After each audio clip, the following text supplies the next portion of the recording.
The more money you spend on a pack of playing cards, the less likely you're going to be able to actually play a game of cards with them. And let's explain why. This pack I'm using here are $2. It's your standard bicycle deck. You've got red and black faces, hearts, clubs, spades and diamonds, and 2 jokers. And everyone will probably recognise this pack of cards that you just see at your local shop. You can pick off the shelf. When you want to get another one because it's damaged, you spin it, and for $2 you get another one. These are $500, and they have blue faces. They still have club, hearts, spades and diamonds. But why are they $500 and why are they harder to play with?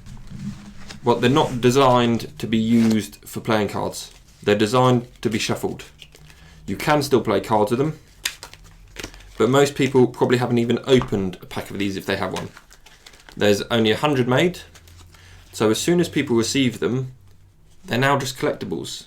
People leave them in the cellophane, they don't open them, so there's probably only about 10 packs open out of the 100 of these, because once it's $500, it becomes a tradable item. You buy it, collect it, sell it. A few people might open them, like me. But if you do open it, you don't want to just have a standard pack of playing cards. You want something nice and custom to make it worthwhile shuffling.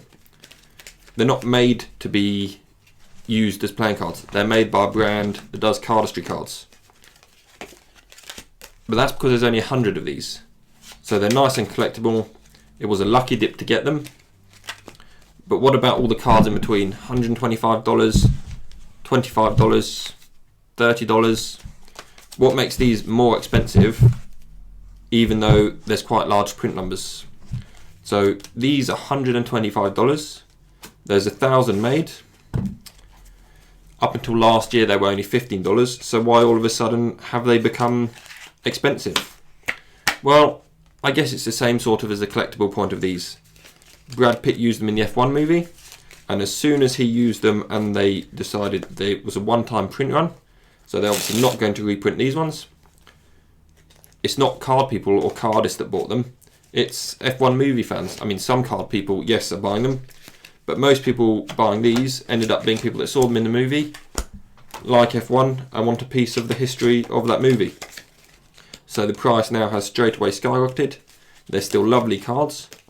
Yes, they're standard cards, so they should be on the lower end.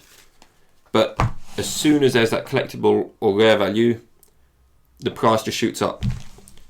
And same goes for these. They're not super rare yet, but they released at a slightly higher price because they're fully custom, so they've got a bit of a premium to them. Even though they haven't gone up too much in value since they released, the artwork on them at the time of release was what made them custom. So due to all that custom artwork, due to all the fancy boxes, limited number seals, these released for $20 and they're now $25. It's not that much of a price bump over the last few years, but these are purchased by people who want a nice luxury pack of cards. They still have the red and black, but on these ones you are buying the artwork. Now for our last example are the Kiss playing cards. These are edition of 1,000. These are an original blank deck that was kissed on the back of each card, and then it was reproduced in 1,000 copies. So this is one of those copies, edition of 1,000. It is a custom pack of cards. It still has the red and black faces to play games of cards with or to do cardistry, which these are produced by a brand called Anyone Who Designed Cardistry Cards. So they are aimed at cardistry. And the reason why these will be harder to play a game of cards with, each back of the card has a different picture on it. So although they are a nice pack of cards, you can tell what the face of the card is because the back designs are different on each card. So after you've been playing a game of cards for a while, you start to recognise what face goes with what back design. So there's two very different reasons for buying playing cards. You buy the playing cards you want to do Magic, which at the time they released as standard cards. They're your nice, affordable, standard. The back designs are all the same on every card. Your face cards are red and black. And then there's a completely different collectible market, which is the same as most things.